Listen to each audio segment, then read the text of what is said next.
Welcome along everyone.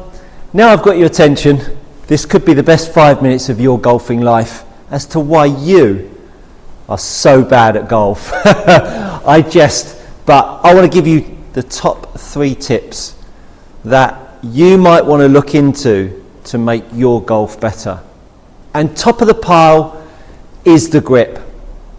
I did a little short, and if you haven't checked it out, check over on my YouTube channel to a little short I did on curing your slice.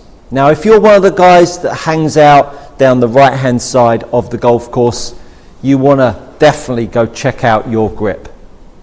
Your left hand might be, and probably is, with the thumb either down the middle or to the left of the handle. You want to make sure that that left hand, the thumb is down the right half of the rubber grip, not down the center or down the left hand side. This is for a right-handed golfer. So make sure that that left hand, that left thumb is sitting to the right of center. Make sure that right hand then reacts and sits wherever, for now, it wants to place. If your right hand, the V of your right hand is too much over, pointing to the left shoulder, that will also make you a bit of a slicer. Even if your left hand is good, your right hand being that far over will tend to make your club face point to the right. My point of this is that if you haven't checked your grip to be in the right spot, you will be struggling with a flight. And I'm going to demonstrate. So I'm going to go with my standard grip, and I'm just going to make my swing. And hopefully, this is the first swing of the day actually, but hopefully this one goes reasonably straight. Not too bad. So, decent shot, normal grip. Now, I'm going to grip the golf club, and I'm going to weaken off my left hand, and I'll put my right hand on top. Now, I'm going to swing the golf club exactly the same way. And all of a sudden, because of the way I held the club, the ball has now got a fade on it. I'm now going to grip my golf club the other way, super strong. So my left hand is a long way over to the right, my right hand is underneath. I'm now going to make a swing, and then what's going to happen is the club face is now going to come back in and point to the left. So you can see I've changed 3 different flight patterns just down to the grip. So if you're one of those guys or girls that go out there searching to cure the shape of your shot, you might want to look at the grip first. Unfortunately, it's boring. And that's why it doesn't sell a lot of YouTube videos, and it doesn't feature so heavily in golf magazines. Well, let me tell you, the grip is top of the pile. Go check your grip out, and I promise you, you will sort a lot of your problems before you even have to get started on swing issues. So that's point number 1. That's why you might be a shocking golfer, inconsistent, poor striking, poor direction, because of the way you hold the golf club. Absolutely crucial. And if you haven't checked out my video series on the grip, go ahead over to my channel and see that. Number 2, the reason why you might be a super bad golfer is because you're still trying to change the club path of your golf swing to remedy your bad shots. Now I'm going to pull out the inside out path, because this is the path that everybody seems to want to go. Again, I'm talking about the right-handed golfer. You're trying to make a club path approach the ball from the inside. Now, I'm going to figure that you're a bit of a slicer of the golf ball, or someone that hits it to the right, and you have a club face that's open. So what's going to be an ingredient of your golf swing is this face to path value. This face to path value tells us where the face is pointing relative to the path. So if my club path was dead straight and my face was open to that path, my ball would start to the right and then fade.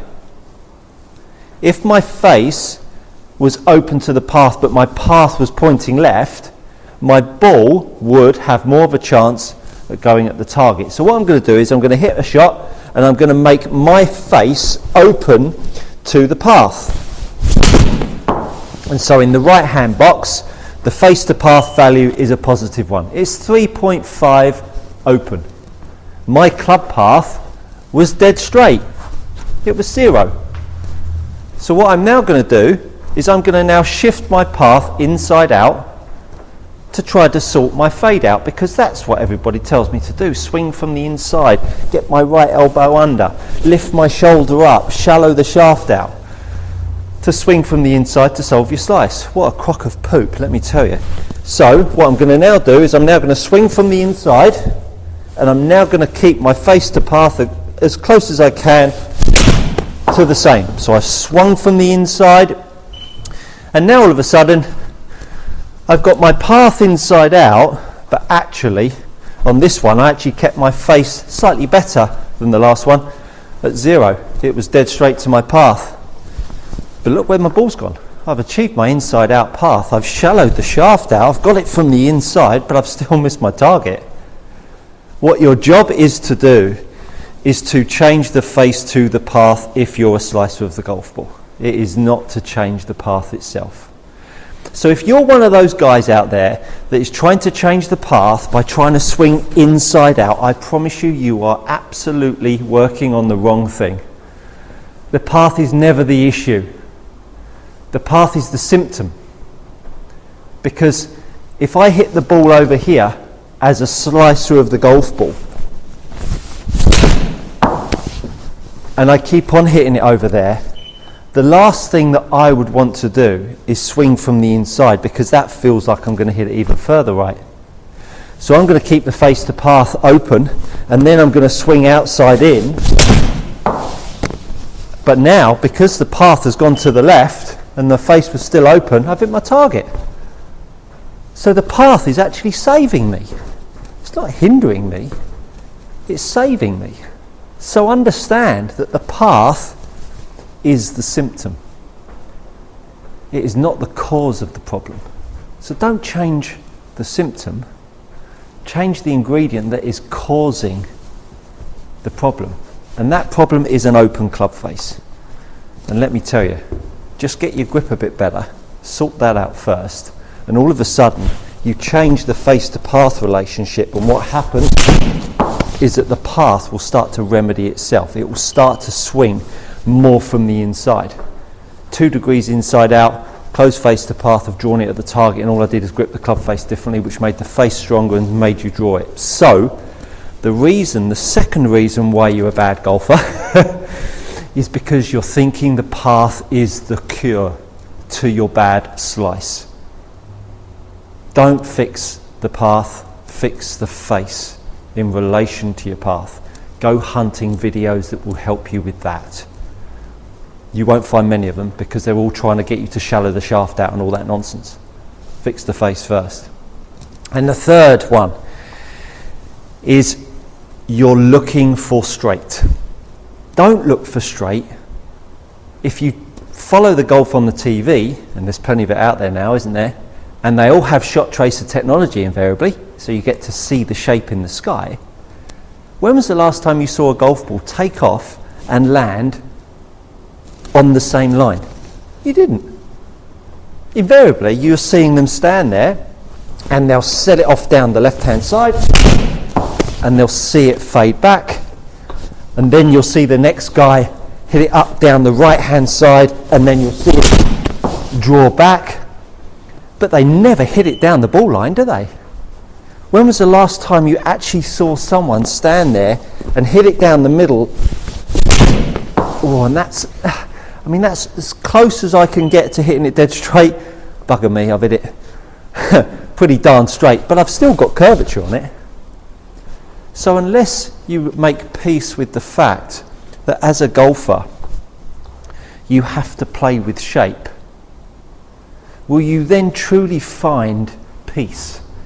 Peace with your game that allows you to go out and strategize and shooting lower scores. If you don't make peace with shape, you'll always be fighting yourself. But too much turn on that. Well, the reality is that what you're actually looking for, if you were going to stand there and hit 5 shots, what you're actually looking to see is a ball flight that consistently does the same thing.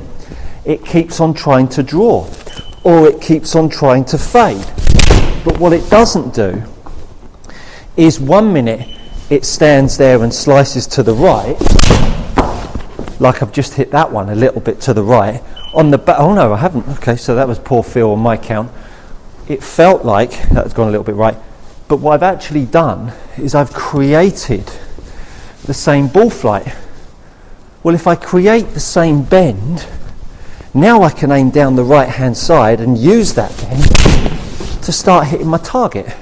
Because then when I start hitting my target, because I've got the same shape, I can now modulate how much I can aim to the right. But if I'm always trying to play straight, it makes it very difficult to navigate myself around a golf course. So think about those 3 ideas of what you're now going to go on to go and look for. Number 1, sort your grip out. Number 2, think about the path not being the remedy. It's your face angle. And then number 3, make peace with shape. Because when you make peace with shape, I promise you, you will start to be able to go out on the golf course knowing that you can aim in one direction, it's going to bend to another. And if you want to make the shape a draw, be my guest, because you will hit it slightly further. You'll have slightly less spin rate, you'll have slightly less dynamic loft, and the ball will come out slightly lower. Not always, but it will come out slightly lower if you've been a slicer of the golf ball. It'll go a bit further. So use those 3 ingredients to go improve your game. And hopefully, I know they will actually lower your scores. So hopefully that's been useful. If you've liked it, hit the like button, share and subscribe while you're here. There's loads coming your way. I'm really going to put some serious effort into this channel now. I've blocked out some diary time on a weekly occasion to get some content coming your way. So stay tuned for more of the same. If you've enjoyed it, as I say, like, share, subscribe, and I'll see you on the next one.